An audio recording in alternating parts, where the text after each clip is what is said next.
welcome to another episode on Maros Bonsai channel. Today I'm going to work on ash. This is most probably Fraxinus ornus, collected by me in 2021. I use this tree as my project on my favorite bonsai forum on Bonsai Nut, where there we have a challenge with a native tree and local pot. I'm trying to develop this tree in 5 frame as fast as I can.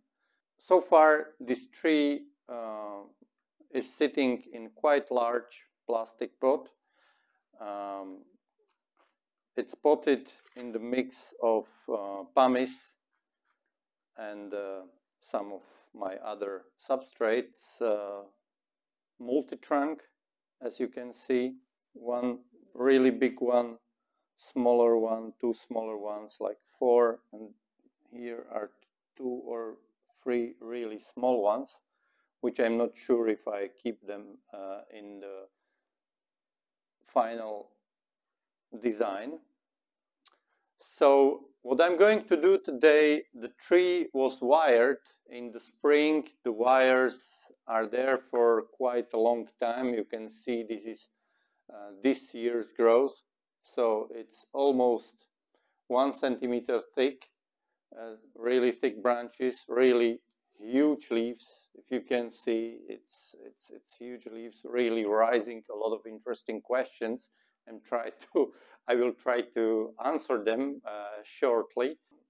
What I will do, I will cut back to first bud on everywhere where I think it will be appropriate. I will remove all the wire which is biting in. I will see what is biting in when I remove quite a lot of foliage. Almost all of the foliage will be gone. It's a little bit too late to perform this on this tree, but I know Fraxinus is strong tree. It will handle it. It will sprout also from really old wood. New buds will wake up and the new branches will develop, so I'm not afraid at all. I will start to work on it. I will think during the work what interesting things I can tell you about this kind of material. It's not a lot, it will be short video, so I want to be brief, and we will see what the results will be. So let's start to do it.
So most of the foliage and unwanted growth is gone.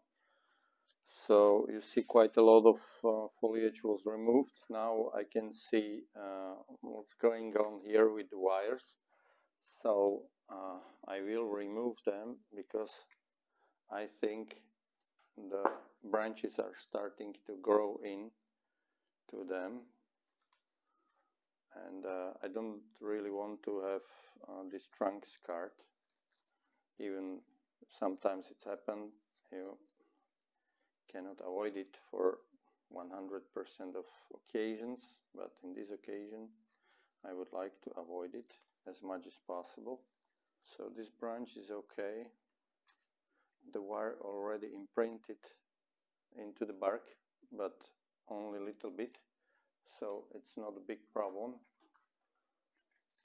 The higher in the crown, the bigger is the risk, because the top branch is on freshly collected.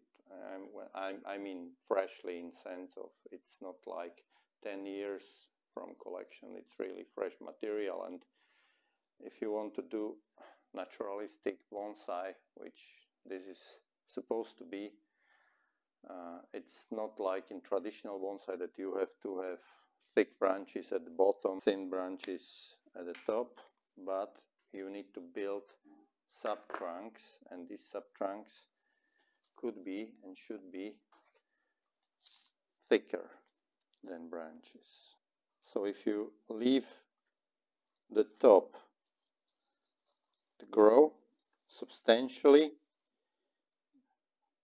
you can be absolutely sure these branches will grow really fast, and they will thicken really fast. So in case you want to avoid scarring, you have to really be careful and remove the wires as soon as you are not feeling comfortable. This small trunk here is sealed. The callus is creating here really nicely, and Fraxinus is healing the wounds comparatively well to other species. So I'm trying to pull this trunk more towards this big trunk, because it was really falling down into this direction. I think it will be better if the gap between the trunks will be more narrow. Also, I'm trying to pull those smaller trunks more up. I'm not sure, and most probably I will decide, but if I keep them or not. This grows too much, so I will cut it back.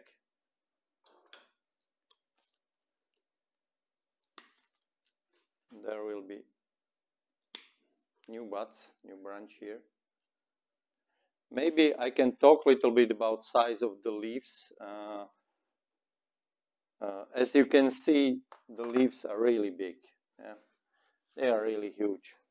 But I have, from same location, same tree, I have few other trees for 10 years longer than this one, and I'm sure that the tree is able to create really nice branching, really thin branches, and much smaller leaves than this. And it's like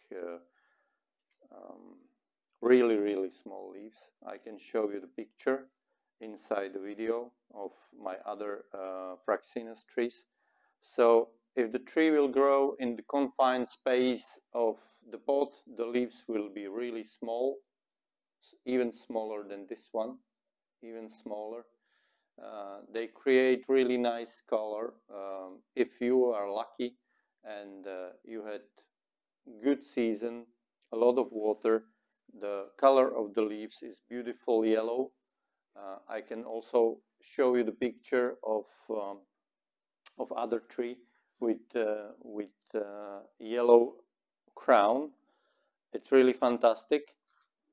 Not every year is good for the coloring, the same like with other trees, but but most of the time it's really nice.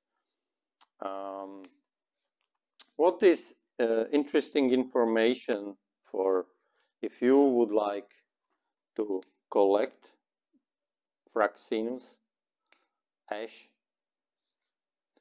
tree, generally they are really easy to collect.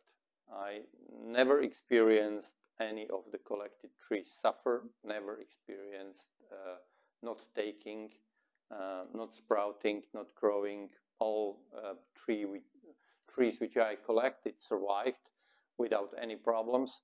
Even if you choose not really great timing for collecting ash trees, they have tendency to respond really well. Answer to question why it behaves like this lies in the information I once heard from Walter Pall, who in one of his videos told the audience that ash trees, Fraxinus species, is the same family as olive. And his theory is that if you have species which are from same family, you can sometimes expect that they will behave really similarly. So in case the olive is easy to collect and it's behaved nicely,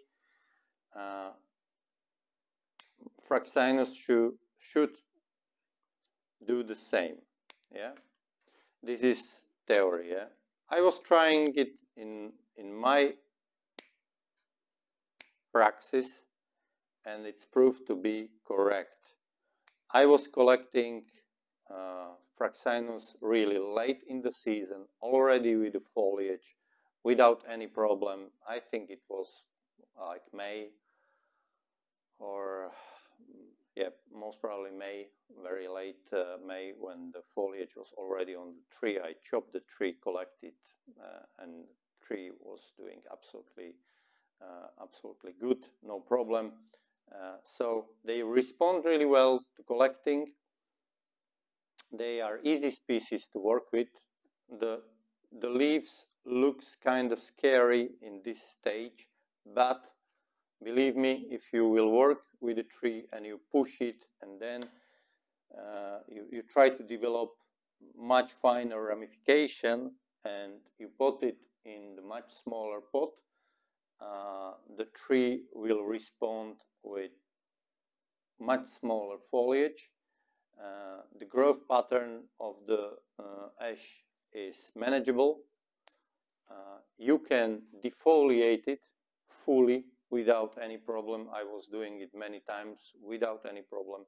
The other trees which I have, I was defoliating them several times a year. Of course, you need to be careful in second half of the growing season after July.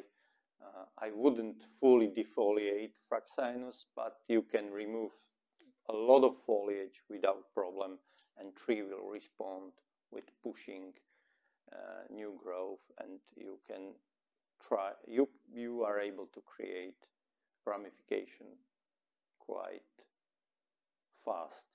Of course, you can remove part of the leaves because it's compound leaf. In my case, I'm experiencing sometimes that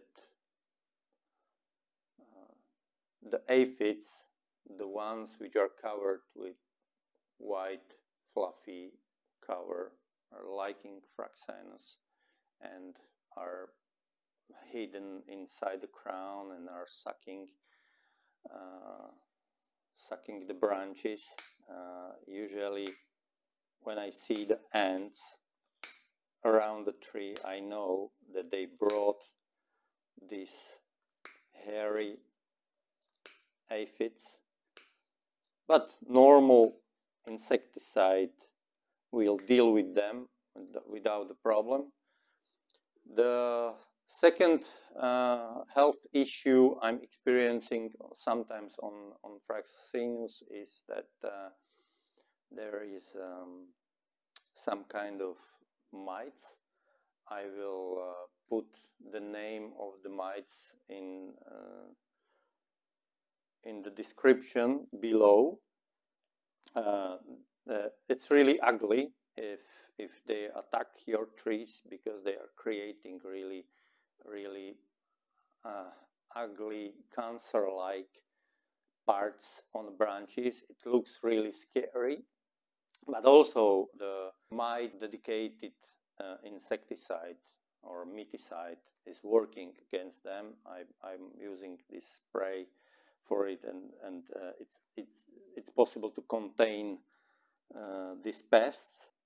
Otherwise, it's really nice trees. I really like them. You know, you are really you easily can find this kind of clump material. They grow really nice roots on all sides. I really like them. I think many people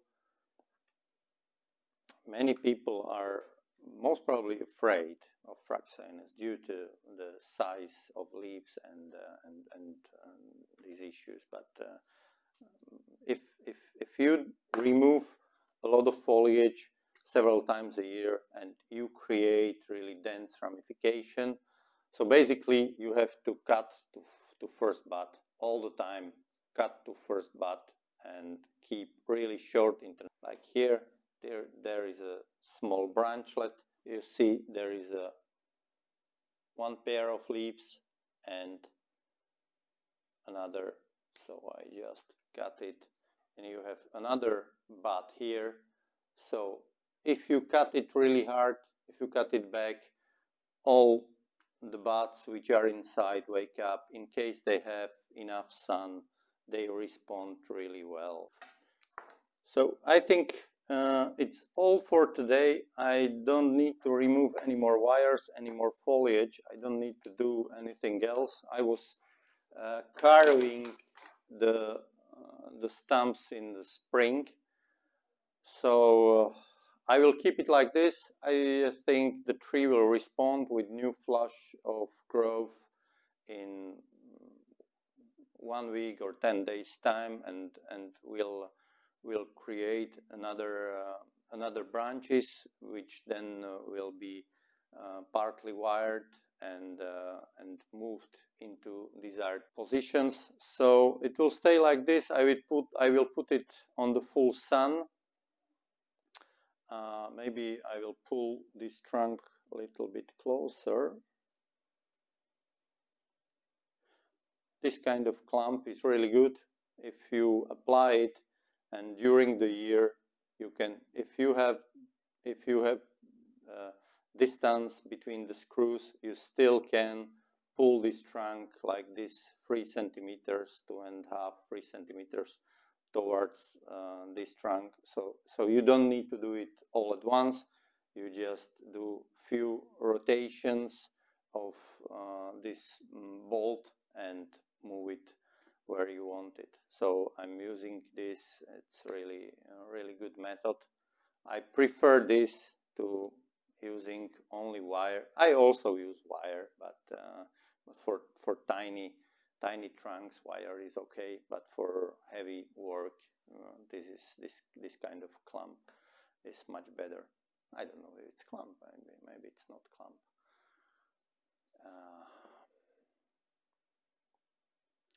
So that's all for today. This is ash, Fraxinus ornus. You can see it from all sides. Thank you very much for watching. If you like this video, just give it a like, and see you next time. Thank you very much for watching.